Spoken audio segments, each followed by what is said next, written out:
So what's your reaction to hearing that the Navy has decided to decommission the USS Bonhomme Richard? Well, I'm not surprised, given that the ship had such extensive damage and the repair cost was probably at nearly $1 billion. I'm not surprised that the Navy's chosen to instead decommission it and probably scrap it as a result of the fire. I think that the Navy probably explored opportunities to partially repair the ship and bring it back to some level of functionality, but they probably found that it was too difficult to do that, and the cost was probably beyond what was worth spending to get a partially capable ship. So it's unfortunate, obviously. This is the second ship in the course of the last 5 years that the Navy's had to retire following a shipyard fire.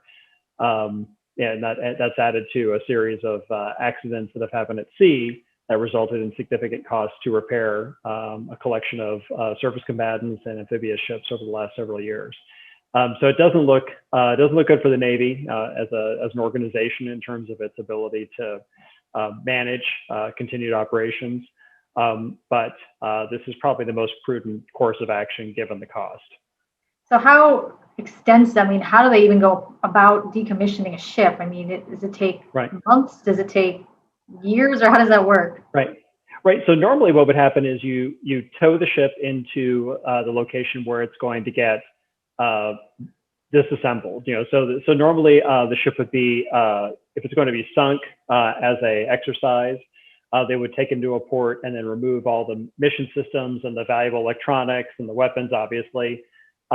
Then they would begin to take out the systems that are toxic and would contain chemicals they don't want to release into the ocean. In this case, I suspect that the Navy is not going to be able to sink the ship because it might have enough damage in the below decks areas to where it's not going to be safe to take it out to sea and attempt to float it and conduct a sink-X, which is what they call it. Or it may have chemicals and other toxic materials that have been released by the fire that would be too dangerous to put into the ocean. So that there may be constraints on the Navy's ability to sink it. So it may have to get broken down the old-fashioned way, which means disassembling it a piece at a time, taking it apart, cutting it up, and then recycling the portions that can be recycled. Does that take like a long time to do? It takes years in most cases to actually fully disassemble and recycle a ship. What happens normally is that the ships are put into the inactive reserve and towed up to a place like the Puget Sound has a squadron of inactive reserve ships that just float offshore, and then periodically another one's brought into the ship breaking process, and that's normally done by a private shipyard that does that for the Navy. Occasionally they'll get done. Nuclear ships are broken down by the Navy itself at one of the naval shipyards, but normally it's a private company that comes in, particularly for these conventional non-nuclear ships like the Bonhomme Richard. So is it possible that we get sunk somewhere here near San Diego, or did we just not know? What do you think? If the ship is in good enough condition to take it to sea, it could get sunk, and that's going to require an inspection of the interior, which the Navy's probably already done, to determine if the materials on board are safe in their current condition to be placed, at the bottom of the ocean. That's usually the concern. Is that essentially what this is doing is setting up an artificial reef. So you wouldn't want to set up an artificial reef using something that's got toxic materials still leaking out of it. So the idea would be verify that it's been, you've taken those materials off so that they could be encased somehow so they don't actually get released. And then you take it out and sink it, which often happens off of San Diego's coast. There's some areas off the Puget Sound where it could be done. And then off Hawaii, there's some areas where the Navy has sunk ships before. It's usually this idea of building an artificial reef. And then do all the sailors that are assigned to that ship just get reassigned somewhere else, or how does that work? Right.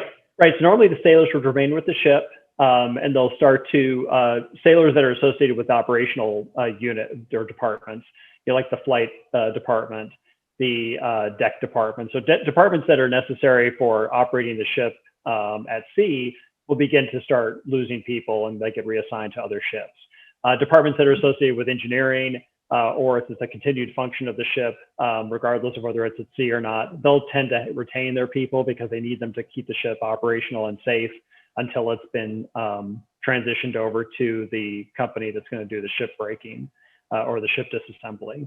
basically there's no margin for error now. If there's any further delays in maintenance of the other amphibious assault ships, then you are going to have gaps that emerge in the presence of amphibious assault ships, either in the Pacific theater or in the Middle East, which is where they normally deploy.